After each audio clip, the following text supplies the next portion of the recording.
অ্যালেন্স view চ্যানেলের পক্ষ থেকে সবাইকে স্বাগতম। এখন আমরা অবস্থান করছি শিববাড়ি মোড়। এখান থেকে আমরা প্রথমে যাব সোনাডাঙ্গা বাস স্ট্যান্ড। ভিউয়ার্স, আজকে আমরা যাব খুলনায় অবস্থিত ময়ূরী হাউজিং এরিয়া।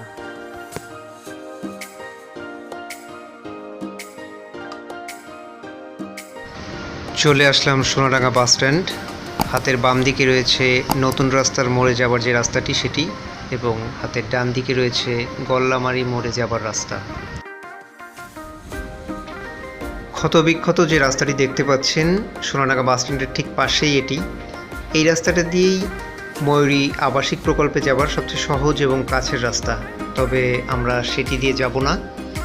আমরা বিকল্প একটি রাস্তা ব্যবহার করব।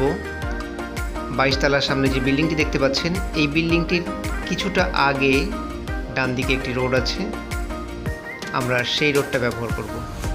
এটা দিয়ে খুব সহজে আমাদের গন্তব্যস্থলের দিকে এগোতে পারবো। এই সরু রাস্তাটি ব্যবহার করে আমরা লেট নাইট রেস্টুরেন্ট নামক একটি রেস্টুরেন্টের সামনে দিয়ে বের হব।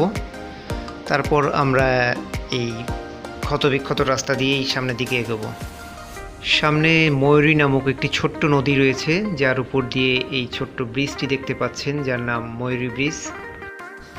ময়ূরী ব্রিজ পার হয়ে কিছুটা পথ সামনে আসলেই হাতের ডান দিকে পড়বে ময়ূরী হাউজিং এরিয়া। আমরা চলে আসলাম ময়ূরী হাউজিং এরিয়ার ভিতর। প্রকল্পটি নির্মাণাধীন আছে বিধায় এখনও তেমন কোনো কিছুই হয় নাই।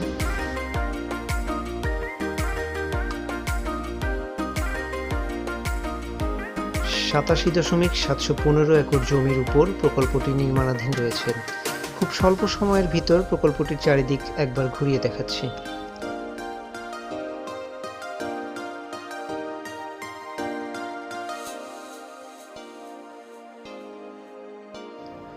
খোঁজ নিয়ে জানা গেল ধীরে ধীরে এখানে নির্মাণ হবে মার্কেট, স্কুল, কলেজ, প্লেগ্রাউন্ড, আবাসিক ভবন। সেই সাথে বেশ কয়েকটি লেক নির্মাণ করা হয়েছে।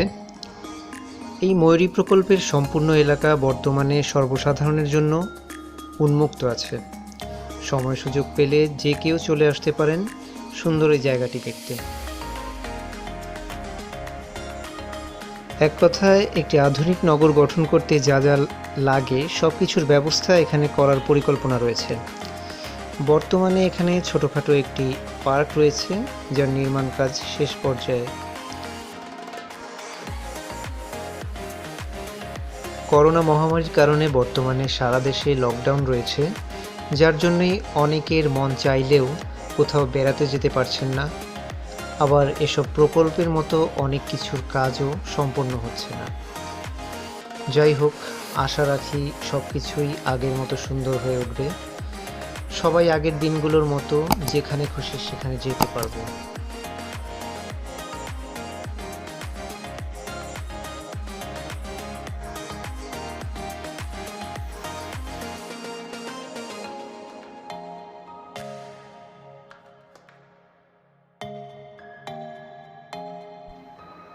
যারা এই জায়গাটি চেনেন বা এসেছেন আগে, তাদের কাছে নতুন করে আর কিছু বলার নেই। তবে যারা আমার এই ভিডিওর মাধ্যমে প্রথম জায়গাটি দেখতে পাচ্ছেন, তারা জায়গাটার মাথায় রাখেন। হয়তো যখন সুযোগ হবে তখন এক ফাঁকে চলে আসতে পারবেন।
যেহেতু এই প্রকল্পে এই পার্ক এবং লেকগুলো ছাড়া আর কোনো স্থাপনাই এখনো নির্মাণ হয় নাই, তাই বর্তমানে এলাকাটি সম্পূর্ণ এখনও খোলামেলা পরিবেশ বলা যায়। এখানকার সব স্থাপনাগুলো যখন তৈরি হয়ে যাবে, হয়তো তখন এই উন্মুক্ত পরিবেশটি আর আমরা পাবো না।